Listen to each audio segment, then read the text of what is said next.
I will turn 54 in the next few weeks.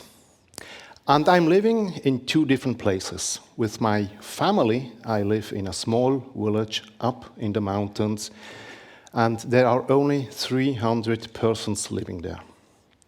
For my work, I live in a big city compared to this small village in Basel with 200,000 inhabitants. So there's a huge difference between these two. There are different aspects regarding housing, transportation, public spaces, but also culture, social environment, or participation. And these aspects are the factors affecting the age-friendliness of cities and neighborhoods. So for me personally, the question is, what will be the place to be when I get older? And for me as a social researcher, as a social scientist, the question is how such social environments and neighborhoods are planned and put into practice. Furthermore, the question arises if there are age-related stereotypes affecting these processes. It's about questions of inclusion and exclusion and how to combat ageism. I would like to share two basic points with you.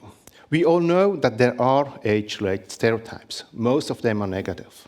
In that we classify people purely based on their age and see them as slow, complicated, unfriendly, or not interested in anything. Such stereotypes have a big influence on our perceptions, thinking, and acting, including planning and design. The second point is that also older people are seen as one big group. Looking at our society and at research data, we see a large diversity in old age. That means that all older persons face different economic opportunities, have different health resources and challenges, lifestyles and interests. Each individual has own needs in many areas, including neighborhood and social environment. What we see so far is a contradiction. On the one hand, we have these generalized stereotypes. On the other hand, we have this large diversity in old age, which is more the correct image of older persons. The challenge now is how to develop age-appropriate and diverse neighborhoods with this rather misinformed image of older people. In order to find some answers to all these questions, I'm currently working with a wonderful team on a very exciting research project. And I want to share two first findings with you today. First, planners often say, oh, older people don't want to be involved in planning processes. And thinking like that excludes older people to getting a chance from the very beginning to be involved in planning processes.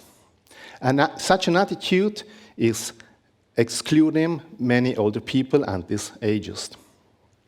The second finding is that also planners often say, older people are pleased sitting in a park, watching flowers and watching the children playing. So let us place a bench over there and they will be happy. This is correct for many people, not only for the older one. But if the bench is to be the only solution meeting all needs of older people, many of them will be excluded again. And stereotypes about benches can lead to another problem. We might overlook specific features of a bench that older people need.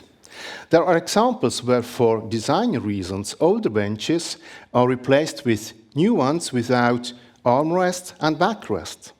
The consequence is that older people cannot stand up on their own, so they have to avoid to sit down. For example, when they go to the supermarket but they need a rest on the way, they can't do this anymore just because the bench changed. And the consequence of this is that these older people are excluded from social life. What we have learned so far from our research is that if we want to have age-appropriate and diverse neighborhoods, we must include older people in the design and development processes of neighborhoods. We must know their needs, experiences, and wishes. We should focus on the older people themselves and not on the problem and deficits associated with older age.